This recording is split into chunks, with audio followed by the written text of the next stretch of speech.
Jadi dek ino mekat nah. Bukan. Mekat ino. Jadi viral lah. Memang urung kampung ino dek. Bukan Kak No, di Raya aja tinggi. Oh di Raya. Jadi kok bisa jualan ino?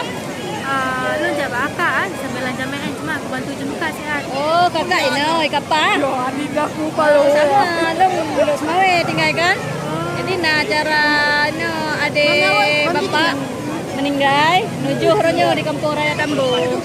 Jadi ke ibu kah ino ka rame hat ibu malah ade bat TikTok.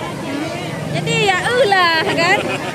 Wajib dah budaya rame. Kurang ramai betul kurang. Kalau nak lagi tak kamu aja. Tapi laga memang.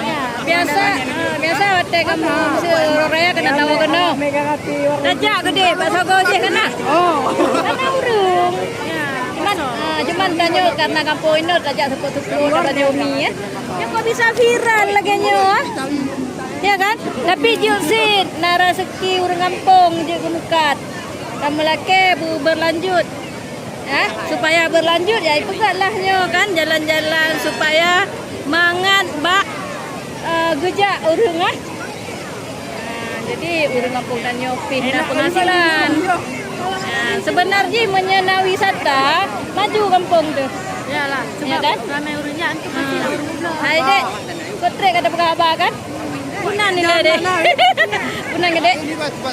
Nama lu Nurul. Nurul ya. Jadi Nanlong Erna. Jadi long tinggal lu semawe. Di Raya seneng orang.